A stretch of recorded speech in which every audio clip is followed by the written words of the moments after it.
The ballroom went dead silent when the heavy thud of a body hit the marble floor. A 250-pound woman from the south side of Chicago had just threatened the most dangerous capo in the Midwest. What happened next wasn't a massacre. It was a twisted obsession that would burn an empire to the ground. The annual winter charity gala at the historic Astor Mansion in Chicago was never really about charity. It was a glittering facade, a gathering of the city's political elite rubbing shoulders with the men who truly ran the streets. Beatrice Gallagher knew this better than anyone. As the owner of Sugar and Sin, a highly sought-after boutique catering company, she was hired to build a sprawling, three-tiered Venetian dessert table that anchored the grand ballroom. Beatrice was 28, exhausted, and unapologetically taking up space. She was a fat woman in a room entirely populated by socialites who survived on lemon water and cocaine. She wore a custom-tailored, deep emerald-wrapped dress that hugged her broad hips and generous curves, her dark hair pinned up in a severe, elegant twist. She didn't try to shrink herself to fit the high society mold. She stood tall behind her towers of cannolis and tiramisu, her presence solid grounded and intensely commanding. It was 11:30 p.m. when the trouble started. Vincent Moretti, a newly minted capo in the Castiglione crime family, had spent the last hour draining highball glasses of scotch. Vincent was a notoriously vicious man, a street-level enforcer who had brutally climbed the ranks. He was also a man who believed every woman in his line of sight was a commodity to be consumed. He swayed as he approached the dessert table, completely bypassing the pastries. His bloodshot eyes raked over Beatrice, pausing on the heavy curve of her breasts and the wide flare of her hips. "Well, well," Vincent slurred, leaning heavily against the linen-draped table, knocking over a silver tray of truffles. "Looks like they brought out the main course. You're a lot of woman, aren't you, sweetheart? I like a girl with some meat on her bones. Gives a man something to hold on to." Beatrice didn't flinch. She picked up a damp cloth and calmly wiped the frosting off the silver tray. "The desserts are for the guests, Mr. Moretti. If you'd like one, take it. Otherwise, you're in my way." Vincent's ugly, cruel laugh echoed over the string quartet playing in the background. A few socialites standing nearby noticed the interaction and quickly turned away, terrified of getting caught in Vincent's crosshairs. "Feisty Vash," Vincent sneered, stepping around the table. He crowded into Beatrice's personal space, the reek of stale cigar smoke and cheap cologne overwhelming the scent of vanilla and sugar. He reached out his heavy, rough hand, clamping down hard on her fleshy waist, his fingers digging painfully into her side. "You think because you're the help you can talk to me like that? I could bend you over this table right now, and not a single suit in this room would blink." Beatrice went completely still. Her heart hammered against her ribs, a primal instinct screaming at her to run. But Beatrice Gallagher had survived growing up in a neighborhood where showing fear was a death sentence. She turned her head, her dark eyes locking onto Vincent's bloodshot ones with absolute sub-zero fury. "Touch me again and you'll regret it," Beatrice said. Her voice didn't shake. It wasn't a plea. It was a promise. Vincent blinked, genuinely stunned for a fraction of a second. Then his face twisted into a mask of pure rage. "You fat bitch," he hissed, raising his hand to backhand her across the face. He never made contact. A hand encased in a bespoke black leather glove shot out from the shadows and clamped around Vincent's wrist. The grip was so sudden, so impossibly violent, that the sickening crack of bone echoed over the sudden silence of the ballroom. Vincent screamed, dropping to his knees, his wrist snapping backward at a gruesome angle. Standing behind him was Dominic Castiglione, the boss. Dominic was a ghost of a man who ruled the Midwestern underworld with absolute terrifying precision. He was tall, dressed in a sharp charcoal Tom Ford suit, his face a chilling mask of aristocratic indifference. His dark eyes devoid of any warmth flicked from the whimpering capo on the floor to Beatrice. The entire ballroom had frozen. Politicians stopped mid-sip. Security guards went rigid. Everyone waited for Dominic to apologize for his man's behavior, or worse, to punish the caterer for causing a scene. Instead, Dominic released Vincent's shattered wrist and smoothly withdrew a pure white silk handkerchief from his breast pocket. He wiped his leather glove as if he had just touched raw sewage. "Carmine," Dominic said quietly, not raising his voice. His underboss, Carmine Falco, materialized from the crowd instantly. "Take Mr. Moretti to the meatpacking facility on Randolph Street." Dominic ordered, his voice like grinding ice. "Remove the hand he just used to touch Miss Gallagher. Then remove his tongue so he can never speak to her in that tone again." Vincent's eyes rolled back in horror. "Boss Dominic? Wait, please. She's a nobody. She's just a fucking baker." "Drag him out," Dominic commanded. Two massive men grabbed Vincent by his armpits and dragged him backward through the opulent ballroom. Vincent's frantic screaming echoed off the vaulted ceilings until the heavy oak doors slammed shut, sealing the silence. The crowd was paralyzed. Capos were untouchable. To mutilate a high-ranking earner over a verbal spat with civilian catering staff was unthinkable. It violated every rule of the syndicate. Dominic finally stepped forward, closing the distance between himself and Beatrice. He towered over her, smelling of expensive cedarwood and cold night air. He looked down at her, his dark eyes tracing the defiance still burning in her expression, taking in the full, unyielding shape of her body. "Are you unharmed, Beatrice?" Dominic asked, his voice suddenly dropping to a low, intimate timbre that sent a shiver down her spine. Beatrice stared at him, her chest heaving. "How do you know my name?" Dominic offered a faint, razor-thin smile. "I know everything about you. Come with me. We have business to discuss, and you are no longer serving pastries." Beatrice didn't have a choice. When the head of the Castiglione family told you to follow him, you followed, or you ended up in the trunk of a Lincoln Town car. She walked beside him, through the labyrinthine halls of the Astor mansion, leaving the music and the terrified whispers of the gala behind. They entered a heavy mahogany-paneled library on the 3rd floor, the doors clicking shut with a terrifying finality. Dominic walked over to a crystal decanter on his desk, pouring 2 fingers of amber liquid. He didn't offer her one. Instead, he leaned against the heavy oak desk, crossing his ankles, and watched her. Beatrice stood by the door. She didn't cross her arms or try to make herself smaller. She stood with her shoulders back, her emerald dress catching the dim light of the fireplace. "You just crippled your own captain," Beatrice stated, breaking the heavy silence. Her voice was remarkably steady. "Over a waitress." "Why, you are not a waitress," Dominic corrected smoothly. "You own sugar and sin. You live in a 2-bedroom apartment in Logan Square. You visit your mother at the Silver Pines Care Facility every Sunday, paying her $5,000 monthly medical bills in cash. And you have an older brother named Thomas." Beatrice's blood ran cold.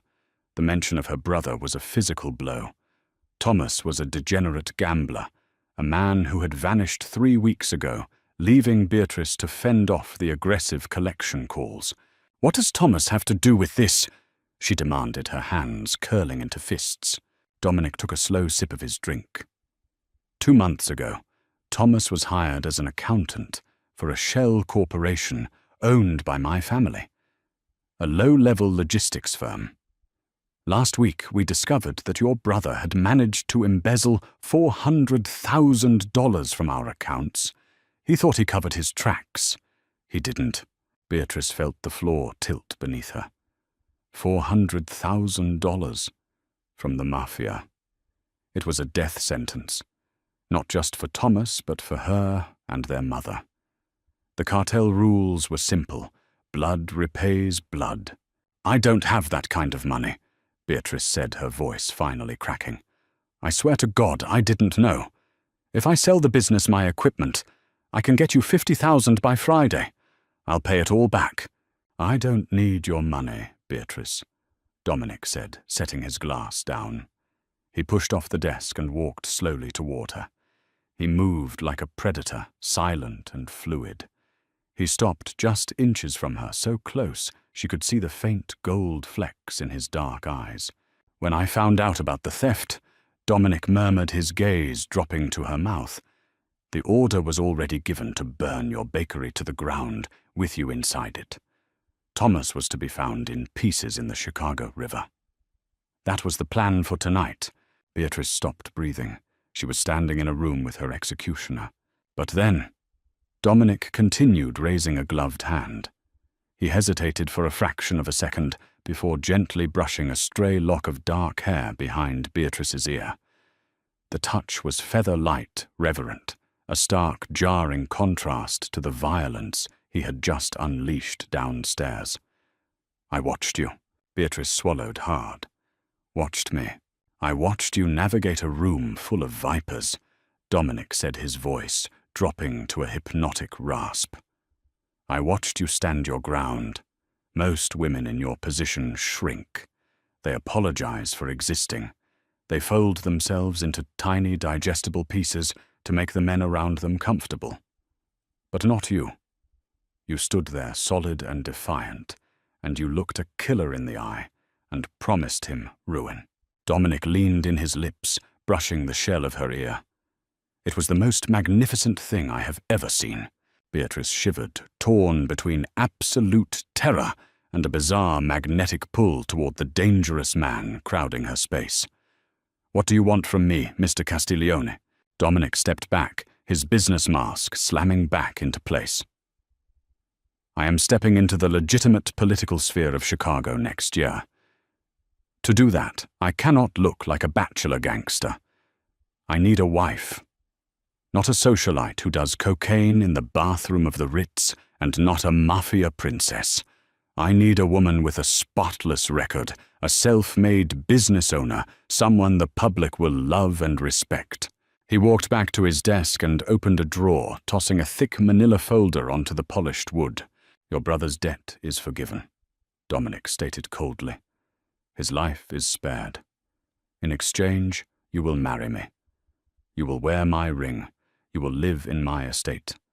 And you will stand by my side in public as my devoted wife. You will be untouchable. As you saw tonight, anyone who breathes wrong in your direction will be dismantled." Beatrice stared at the folder.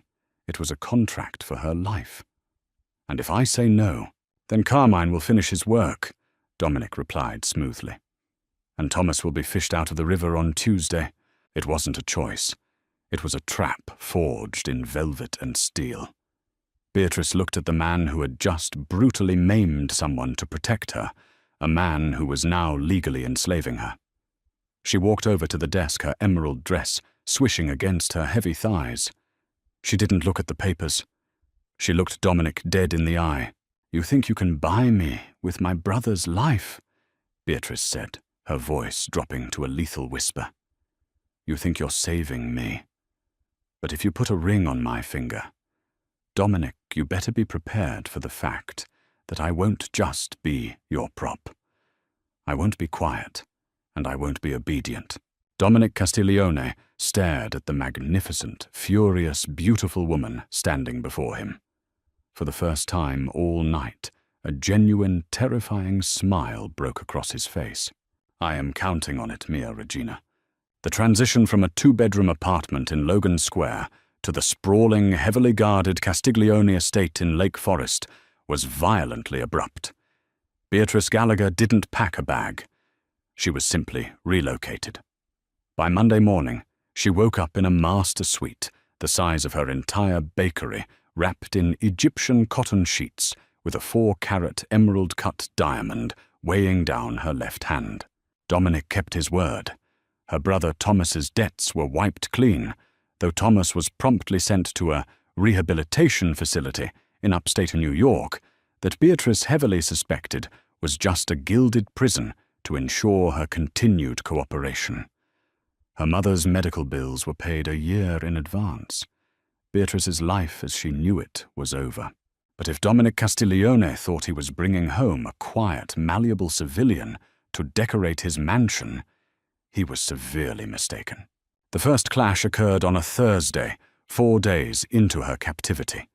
Dominic had summoned his inner circle, the remaining capos, his sharp-tongued Aunt Carmela, and his financial advisors for a private catered dinner in the estate's grand dining room to officially introduce his future wife. A team of Italian stylists had arrived that afternoon with racks of designer clothes.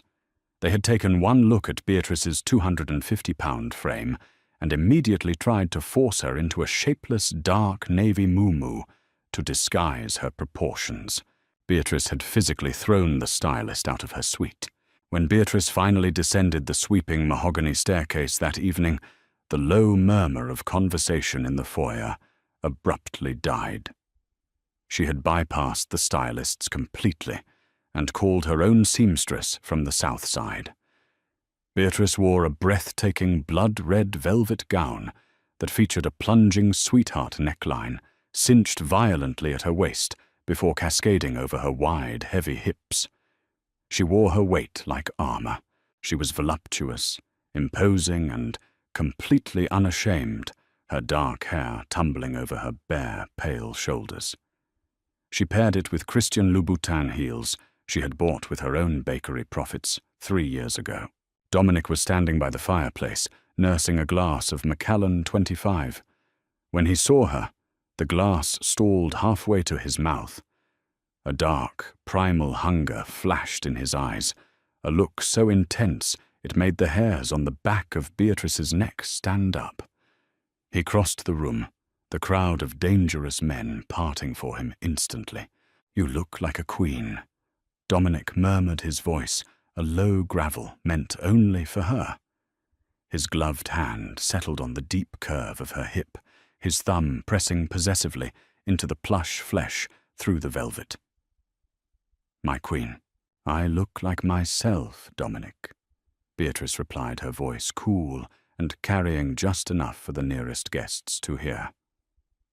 "I won't be hidden in oversized silk like a shameful secret." Dominic's lips twitched in a rare, genuine smirk. "I would burn the city before I ever hid you." The dinner, however, was a battlefield. They sat at a massive mahogany table imported from Florence. To Beatrice's right sat Aunt Carmela, a severe woman dripping in Mikimoto pearls who had spent the first 2 courses glaring at Beatrice's plate. Across from her sat Lorenzo Russo, a notoriously arrogant capo who managed the family's West Side extortion rackets. As the main course, a heavy osso buco, was served, Lorenzo leaned back, swirling his Barolo wine.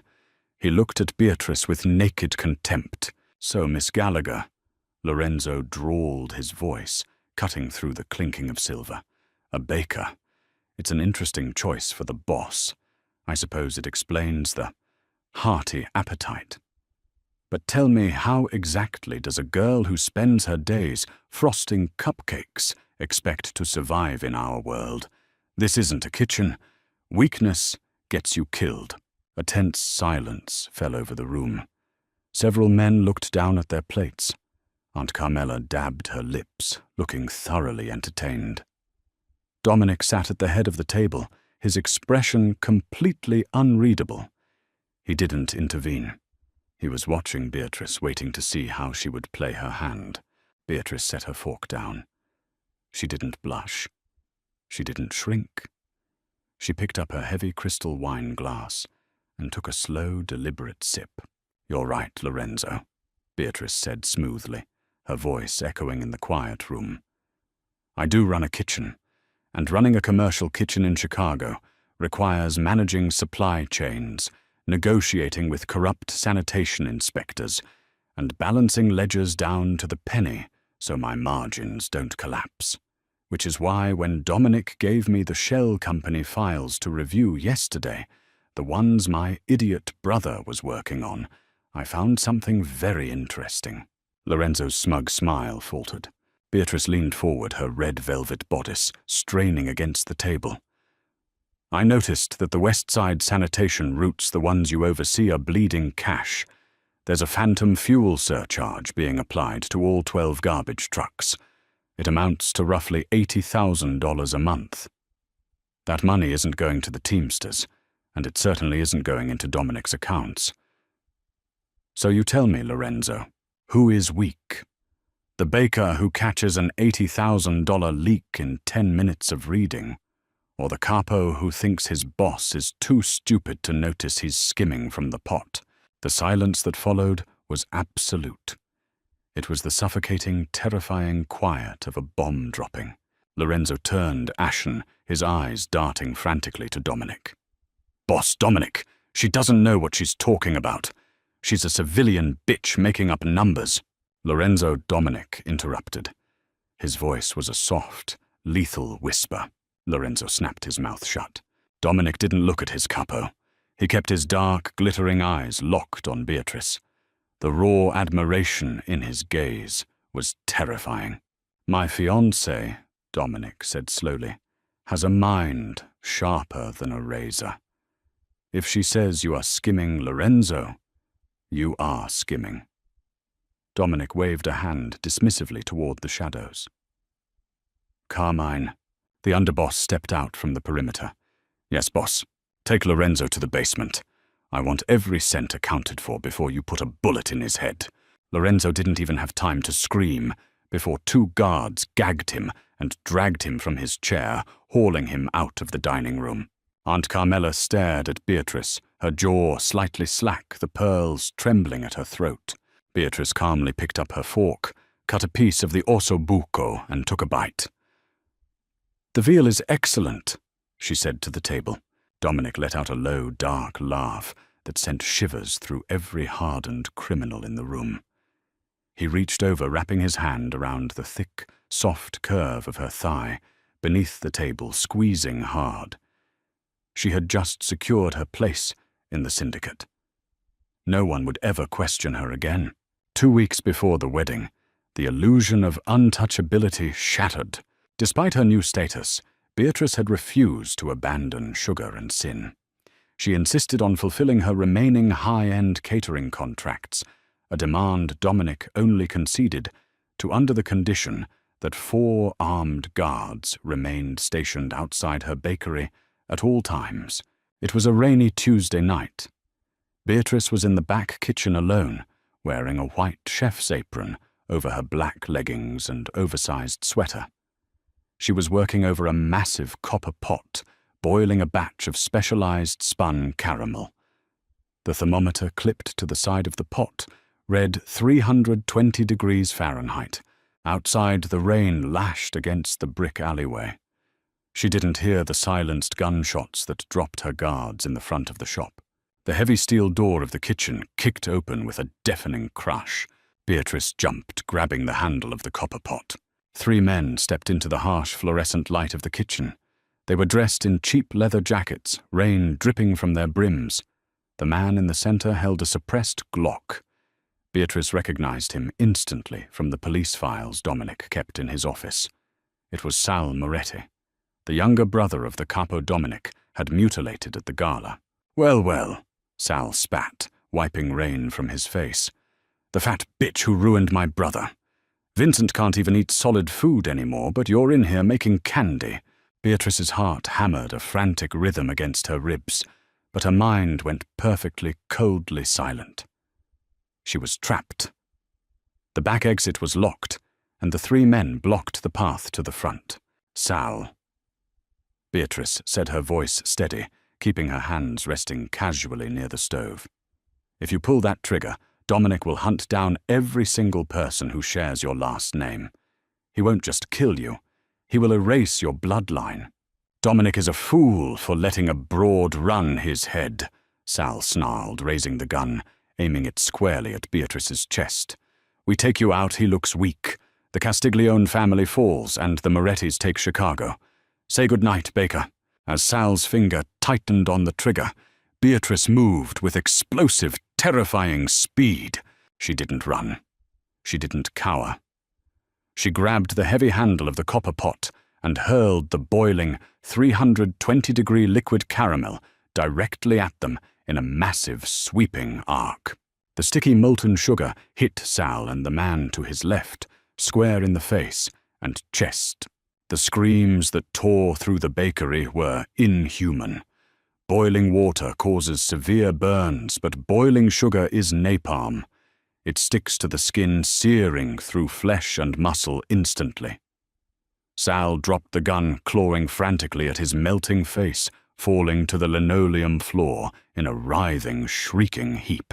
The third man, who had only been splashed on the arm, stumbled backward in horror. He raised his weapon, panic in his eyes, but Beatrice was already moving.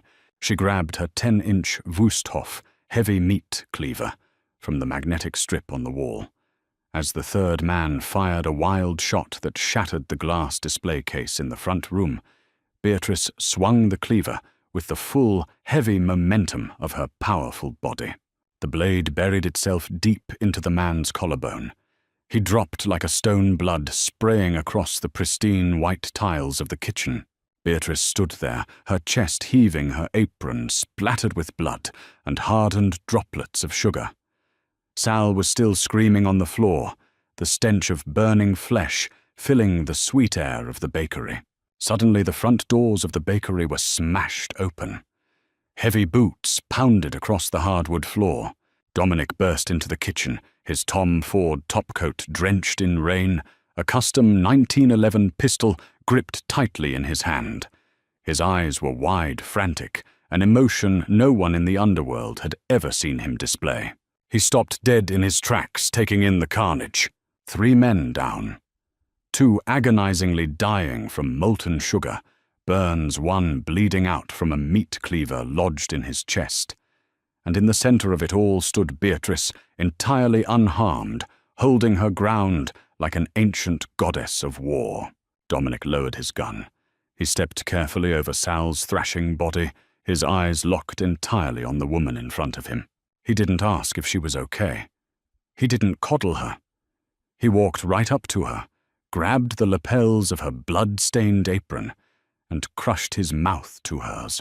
It was a desperate, violent, consuming kiss. It tasted of copper and adrenaline. Beatrice dropped her hands, grabbing the wet wool of his coat, pulling him closer, kissing him back with the exact same ferocious intensity. When Dominic finally pulled away, he was breathing heavily, his forehead resting against hers. "I was going to kill them for touching your shop," Dominic whispered, roughly staring down at her with absolute, unhinged devotion. "But you didn't even need me. You're a monster, Beatrice. A beautiful, ruthless monster." "I told you," Beatrice panted, her dark eyes flashing. "I am not a prop. I protect what's mine. And this shop is mine." Dominic's hands slid down to grip her thick waist, his fingers digging into her curves like a drowning man holding on to a lifeline. "You are mine," he corrected softly. "And I am yours. Let the rest of Chicago burn." Dominic turned his head slightly, looking down at Sal Moretti, who was weakly whimpering on the floor. "Carmine!" Dominic called out to his underboss, who had just entered the kitchen and was staring at the scene in shock. "Yes, boss," Carmine managed to say. "Clean up my wife's kitchen, and leave the bodies on the steps of the Moretti compound. Let them know the Queen of Chicago sends her regards." 1 week later, Beatrice Gallagher married Dominic Castiglione at Holy Name Cathedral. She walked down the aisle in a custom heavy ivory silk gown that accentuated every pound, every curve, and every inch of her powerful frame. She did not wear a veil. She looked the city's most dangerous men dead in the eye as she walked past their pews. She had started as a baker, trying to pay off a debt. She ended up holding the leash of the most ruthless predator in the Midwest. And as Dominic slid the heavy platinum band onto her finger, completely enraptured by the woman who had conquered him, the entire criminal underworld finally understood one undeniable truth. You do not cross Beatrice Castiglione, because the only thing more dangerous than the Mafia Boss was the fat girl from the South Side who owned his dark, twisted soul. If you loved this intense, twist-filled mafia romance, you won't want to miss our next dark story. Tap that like button to support Beatrice's badass revenge. Share this video with your romance-obsessed friends, and don't forget to subscribe to the channel for more thrilling, real-life-inspired drama drops every single week. Hit the notification bell so you never miss a chapter. What would you have done in Beatrice's place? Let us know in the comments below.